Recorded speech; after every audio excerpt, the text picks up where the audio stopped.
ஊழியக்காரனுடைய மகள் இவ்விதமாய் சொன்னாள் என்னிடத்துல, அங்கிள் நான் யாரை வேணாலும் கல்யாணம் பண்ணுவேன், ஒரு ஊழியக்காரனை மட்டும் கல்யாணமே பண்ண மாட்டேன். குறிப்பாக நான் சர்ச்சு பாஸ்டர் பண்ண மாட்டேன். ஏன், எங்கள் அப்பாவை நான் பார்க்குறேன், அவர் பாருங்க அங்கே ஊழியம் இங்கே ஊழியம்னு சொல்லிகிட்டே இருக்கிறார், எங்களுக்கு அவைலபிலிட்டியே இல்லை, அப்படி ஒரு குடும்பம் எனக்கு வேண்டாம். இது கர்த்தர் சொல்லி அந்த ஊழியக்காரன் செய்கிறான், அவனால் அதை அவாய்ட் பண்ணவும் முடியாது. இப்போ அவன் கர்த்தரை சாட்டிஸ்ஃபை பண்ணுவானா பிள்ளையை சாட்டிஸ்ஃபை பண்ணுவானா? யாரை இம்பார்ட்டன்ஸ் கொடுக்கணும்? இதை புரிந்து கொள்ளாத பிள்ளைகள் என்ன சொல்றாங்க பெற்றோரை பார்த்து, எங்களுக்கு என்ன இம்பார்ட்டன்ஸ் கொடுத்தீங்க, நீங்க வந்து நின்னீங்களா? எல்லாத்துக்கும் அம்மா தான் வந்தாங்க, அம்மாவை அனுப்பி விட்டுட்டு அந்த குடும்பத்துக்காக அப்பா வெளியே போயிருக்கிறாருன்னு அர்த்தம். அம்மா உங்க கூட அனுப்பிட்டாரு, ஆனா அவர் வரல. ஏன் வரல? அவர் இந்த குடும்பத்துக்காக ஏதோ வெளியே செய்ய போயிருக்கிறாருன்னு அர்த்தம்.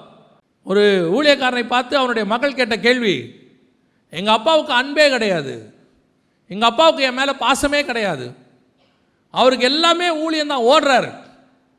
அந்த ஊழியக்காரனுக்கு கர்த்தர் கொடுத்த பொறுப்பு அப்படி.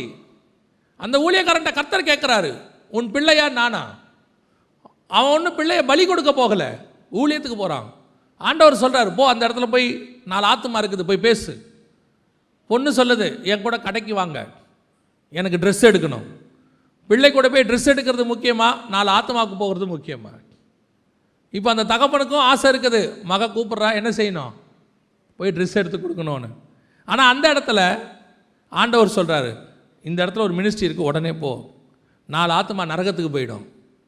இப்போ யாரை திருப்திப்படுத்துறது? யாரை திருப்திப்படுத்தணும்? இதுதான் ஆபிரகாம் கத்தி ஓங்கினதுக்கு இன்னைக்கு உள்ள சூழ்நிலை. பிள்ளைகளுக்கு பெற்றோரை பார்க்கும்போது எப்படி இருக்குது? எங்கள் அப்பாவுக்கு ஈவு இல்லை, எங்கள் அப்பாவுக்கு இரக்கம் இல்லை, எங்கள் அப்பாவும் அம்மாவும் ஊழியன்னு ஓடுறாங்க, எங்களை கவனிக்கிறதே கிடையாது, எங்களுக்கு என்ன ஒன்றும் செய்யறது, எல்லாம் செஞ்சு வச்சு தான் போகிறாங்க. ஆனால் என்ன, சில பெற்றோர் மாதிரி கூட உட்காந்து கண்ணே மணியேன்னு பேச முடியாது. ஊழியத்தில் இருக்கிற எத்தனையோ கணவன் மனைவியாக ஊழியம் செய்வாங்க, அந்த அம்மா காலையிலே எழுந்திரிச்சு எல்லாத்தையும் செஞ்சு வச்சுட்டு, அதுவும் கூட இருக்கிற ஒருத்தர் சொல்லிட்டு போகும், பிள்ளைகளை பார்த்துக்குங்க, இந்த ஊழியத்துக்கு ஓடி போயிட்டு வரேன். எத்தனை பேர் போய் பாருங்க, மிஷினரிகள் போய் பாருங்க, காட்டுக்கு நடுவில் ஊழியம் பண்ணிட்டு இருக்கிறாங்க. காலையில் பிள்ளைகளுக்கு எல்லாம் ரெடி பண்ணி வச்சுட்டு பிள்ளைய ஸ்கூலுக்கு அனுப்பிட்டு ஊழியத்துக்கு ஓடுவாங்க, காட்டுக்குள்ள கணவரோட பைக்கில் மிருகத்துக்கு நடுவில் போவாங்க. அங்கே ஊழியத்தை முடிச்சுட்டு பிள்ளை ஸ்கூல்ல இருந்து வந்துடும் ஓடி வருவாங்க, திருப்பி வந்து ஸ்கூல்ல இருந்து பிள்ளைய கூப்பிட்டு ரெடி பண்ணிட்டு யார்ட்டையாவது பிள்ளைய கொடுத்துட்டு கொஞ்சம் பார்த்துக்கங்கன்ட்டு அடுத்த ஊழியத்துக்கு போவாங்க. ஏன்?